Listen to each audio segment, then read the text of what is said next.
People can understand why, the return to work for a department like Correctional Services Canada is different, and they're approaching it different.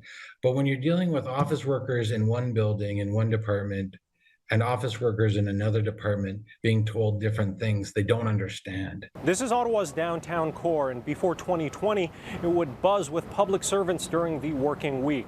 But it's not what it once was. Some departments are close to having people return to the office full time, while other public servants are pushing for the right to continue working remotely at least some of the time. When someone's having performance issues at work, they tend to call us because their boss is getting on their case. And we have not seen an increase in calls to us by members asking for help. We have not seen any increases in performance issues. In fact, I think the numbers have gone down during the pandemic. Union President Phillips represents over 20,000 public servants, and he says after the rocky start, work from home has gone smoothly, with no drop in productivity.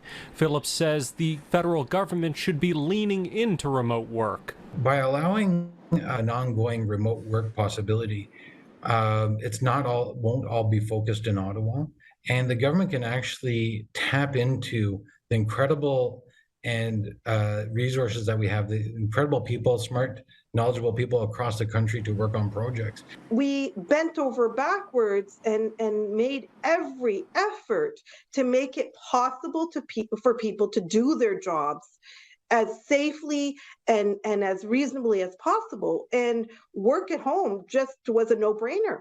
It wasn't even questioned. Their productivity wasn't even of concern. One group that would appreciate the opportunity, Canadians with disabilities.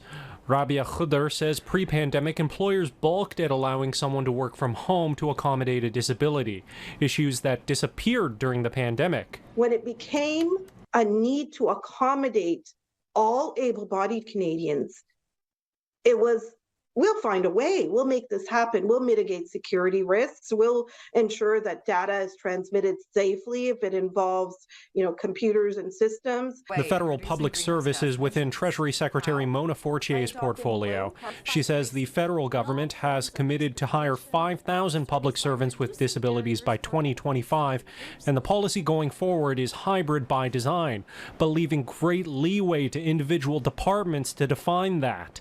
A post on the subreddit for Canadian public servants says this ranges from a mandatory return to the office to full-time remote work, depending on your department. What is offered or delivered by a certain department, as I gave the example earlier, Coast Guard, will be much different than Revenue Canada. We have to address what the services or programs that are delivered, how we will continue. Phillips says he knows at least some of his members want to return to the office, and the union this week will be conducting a survey of its members to see who wants to go back to the office, who wants to work in a hybrid model, and who wants to keep working remotely all the time.